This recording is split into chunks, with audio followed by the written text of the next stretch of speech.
So before I start today's video, I just wanted to talk about a couple of different things really quickly. First of all, there was supposed to be a video on my channel recently about my updated Switch collection, but I've been having a lot of problems recently with that video because my capture card, first of all, records in a very weird format, so I have to convert that format into a different file to work with my editing software.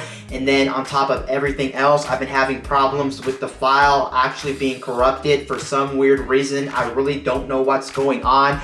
But that video should be out in the next couple of days, so be a lookout for my updated summer Switch collection. If you guys were curious to what games I play on my Nintendo Switch, or you just wanted to know games on my Nintendo Switch, that video should be coming out. And then I know I don't ask all too much of you guys because realistically I don't really care too much, but if you really want to follow me on Twitter, I would really appreciate it. I pretty much talk about whatever's on my mind, so if you're one of those people that like hearing just random thoughts and random ideas and random things throughout the day, that's the type of profile you're going to get from me. And I pretty much try to talk to everybody on Twitter. So if you want to ask me questions, if you want to talk to me personally, that's the best way to reach out to me personally, because I'm pretty much always on Twitter and I always check my Twitter frequently. So just take note of that. So there's that when it comes to Twitter. But let's get down to today's video. In today's video, I actually want to talk about more of the Nintendo Switch Mini, the Nintendo Switch Lite. I know Mini's on my head for some weird reason. I know Mini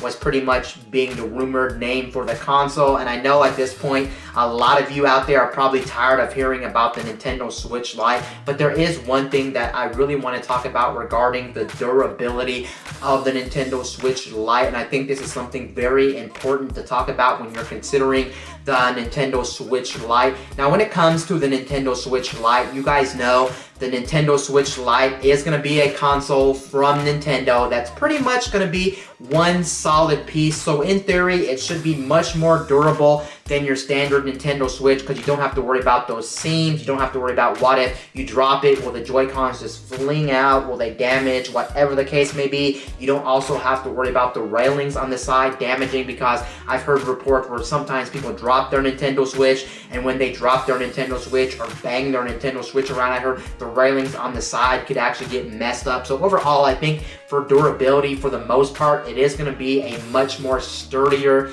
design when it comes to the upcoming Nintendo Switch Lite. But that does make sense, since I'm pretty sure they're really trying to market this to a different type of gamer, and they want to make sure this thing is as sturdy as humanly possible. Again, we won't really know how durable the Nintendo Switch Lite is going to be until we actually get this thing in September and we actually get it in our hands. And of course, people are probably going to have to do drop tests and things like that to actually see how sturdy this upcoming device is actually going to be.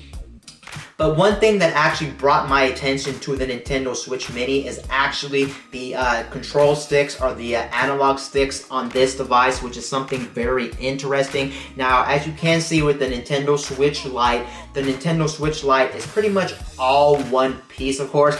In theory, that should mean when you drop it, nothing's going to fly out like the Joy-Cons, and overall it should mean it should be a sturdier device in general. But honestly, this is not a good design for one major reason.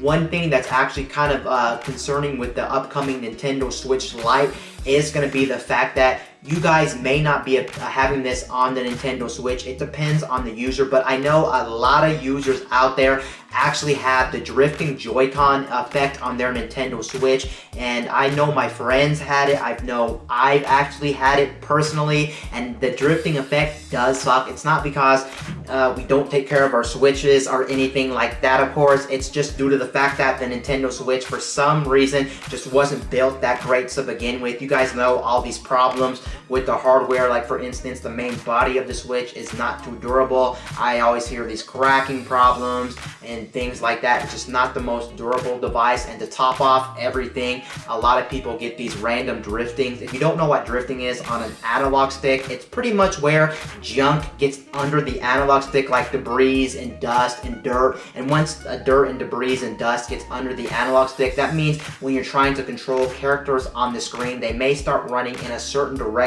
even though you're not actually controlling it. Let's say, for instance, you're playing Mario Odyssey. And then you not even controlling the stick on the Joy-Con, the Mario character is actually moving in like one direction. He's moving to the left. Same thing when you play Breath of the Wild, for instance. When you're playing Breath of the Wild, Link may start walking towards an edge and there's nothing you can really do with it. Sometimes you can fight the analog stick, and when you fight the analog stick, they will try to go back into another direction, but sometimes it's so bad you really can't do anything about it, and it does suck. I will admit Nintendo does have some quality controls when it comes to the Nintendo Switch. Hopefully by releasing the new Nintendo Switch Lite, that should solve a lot of the problems that the current Nintendo Switch is actually being plagued with, and one of those is the analog drifting effect. I know so many people out there have this problem. It's a very common problem. Just because you don't have it doesn't mean a lot of people don't have it. A lot of people actually do. And to prove my point, I'm going to try to find a Reddit post right now of a lot of people complaining about this very issue. It should come up on screen right now if I find this Reddit post about the drifting Joy-Cons. If I don't find it, you'll have to do a quick search on the internet, but there's different forums like Reddit and just different Nintendo Switch forums on the internet where so many people are complaining about the drifting effect on the Nintendo Switch. But here's what makes the whole situation as worse as it's maybe makes it worse as it may seem. It may not seem that bad, but here's what makes it worse, especially with the upcoming Nintendo Switch Lite.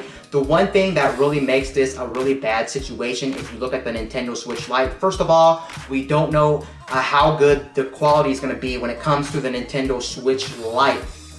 And the one thing that is kind of concerning is the fact that it is all one piece. I said this before, one piece design is great if you drop it, but what happens, for instance, if your Joy-Cons do start drifting on the Nintendo Switch Lite? It's not like with the current Nintendo Switch, you can just pop off the Joy-Cons and either replace the Joy-Cons flat out, which I know $70 to $80 for the Nintendo Switch Joy-Cons is quite expensive, I will admit, but that is an easy fix if you just wanted to fix your drifting Joy-Cons. Or what a lot of people actually do is they take their Joy-Cons off of the Nintendo Switch, and there's a lot of different videos on the internet and a lot of different articles on the internet showing you how to actually repair the Nintendo Switch Joy-Con. So if you're a person that's ballsy enough that wants to open your Nintendo Switch Joy-Cons, you can actually open up your Nintendo Switch Joy-Cons, and believe it or not, if you just flat out want to replace the analog nub on the Joy-Cons, it's not even that expensive. I think you can get them for like $5 or $10, but they're very cheap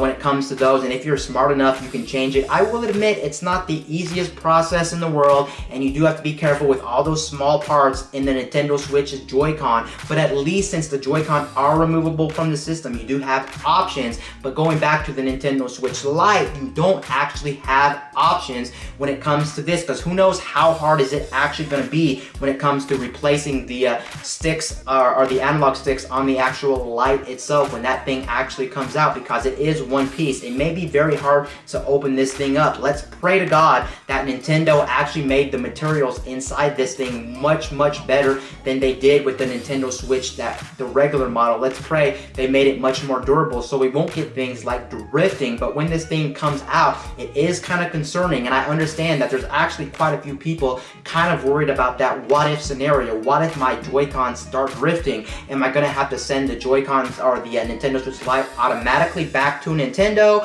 or can I open this thing up myself and do a repair myself?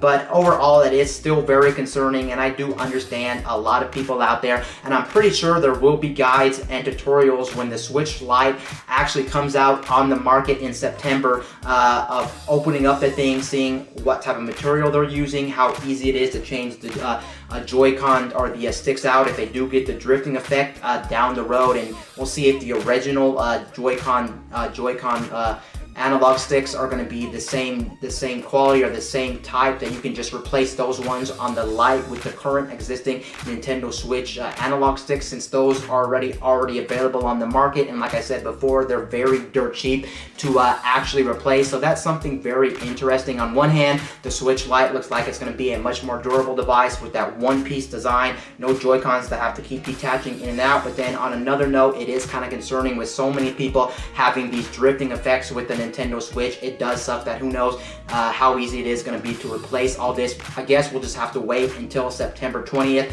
until a lot of companies start disassembling this thing and seeing the quality of the analog sticks and things like that. But I just wanted to bring all these issues up with you in this video because you may not be aware of this, and this may actually be a bigger problem than you actually realize when it comes to the Nintendo Switch Lite. Anyway, guys, this is Wayne from My Tech News, signing out.